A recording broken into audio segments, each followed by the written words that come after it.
أيها المصلون، ومن الحقوق التي أوجبها الله تعالى لنبيه محمد صلى الله عليه وسلم اتباعه واتخاذه قدوة في جميع الأمور،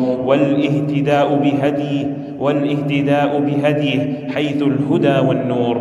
قال تعالى: قل إن كنتم تحبون الله فاتبعوني يحببكم الله ويغفر لكم ذنوبكم والله غفور رحيم. وقال تعالى: واتبعوه لعلكم تهتدون. ومن الحقوق العظيمة له عليه الصلاة والسلام محبته أكثر من محبة الأهل والولد والوالد والناس أجمعين. قال النبي صلى الله عليه وسلم: لا يؤمن أحدكم حتى أكون أحب إليه من والده وولده والناس أجمعين.